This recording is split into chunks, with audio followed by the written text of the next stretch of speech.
ഗർഭിണികളിൽ stretch മാർക്സിനെ പറ്റി വളരെ common ആയിട്ടൊരു ടെൻഷൻ കാണാറുണ്ട്. കുഞ്ഞിൻ്റെ വളർച്ചയ്ക്കൊപ്പം അമ്മയുടെ ശരീരത്തിലുണ്ടാകുന്ന മാറ്റങ്ങൾ അതിന് പ്രധാന കാരണം. നമ്മളുടെ വയറിൻ്റെ ഭാഗത്തും അതുപോലെ ഹിപ്പ് ഏരിയാസ്, തൈസ്, അതുപോലെ ബ്രസ്റ്റിൻ്റെ ഏരിയാസിലൊക്കെ നമുക്ക് എന്ത് ചെയ്യും, സ്കിന്ന് സ്ട്രെച്ച് ആവും ബോഡി വെയിറ്റ് കൂടുന്നതനുസരിച്ച്. അപ്പോൾ ആ ഭാഗത്ത് നമുക്ക് സ്ട്രെച്ച് മാർക്ക് വരാനുള്ള സാധ്യതയും കൂടുതലാണ്.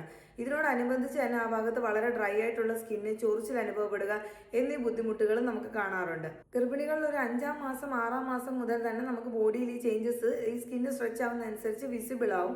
പക്ഷെ അതൊരു റെഡിഷ് കളർ ഓഫ് ലൈൻസ് ആയിരിക്കും. ലേറ്റർ ആണ് അതൊരു വൈറ്റിഷ് അല്ലെങ്കിൽ ഒരു സിൽവർ സ്റ്റേജിലോട്ട് പോകുന്നത്. അപ്പോൾ ബിഗിനിങ്ങിൽ തന്നെ നമ്മൾ എന്ത് ചെയ്യണം, ധന്വന്തരം തൈലം അല്ലെങ്കിൽ പിണ്ട തൈലം പോലുള്ള എണ്ണകൾ ഒരു 20 മിനിറ്റ് നമ്മൾ ഈ പറഞ്ഞ ഏരിയാസിലെല്ലാം അപ്ലൈ ചെയ്ത് വെച്ചതിന് ശേഷം ചെറു ചൂടുള്ള വെള്ളത്തിൽ ഡെയിലി കുളിക്കുക. ഗർഭാവസ്ഥയിൽ ചിലപ്പോൾ ഈ എണ്ണകളുടെയും തൈലത്തിൻ്റെയും സ്മെല്ലൊക്കെ ഇഷ്ടമല്ലാത്ത ആൾക്കാർ കാണും. അപ്പോൾ അങ്ങനെയുള്ളവർ olive oil, coconut oil, virgin coconut oil, അങ്ങനെ ഏതെങ്കിലും ഒരു നമുക്ക് പറ്റുന്ന ഒരു ഓയിൽ ഏതാണെന്ന് വെച്ചാൽ അത് വെച്ച് ഡെയിലി ട്വൈസ് നമ്മൾ ഈ പറഞ്ഞ ഏരിയാസിലെല്ലാം മസാജ് ചെയ്ത് ഒരു 15 മിനിറ്റ്സ് എങ്കിലും വെച്ചിരിക്കാനും എപ്പോഴും ഈ ഭാഗത്തൊരു മോയ്സ്ചറൈസിങ് എഫക്റ്റ് കൊടുക്കുവാനും ശ്രദ്ധിക്കുക. Follow healthy trekking for more videos. Thank you.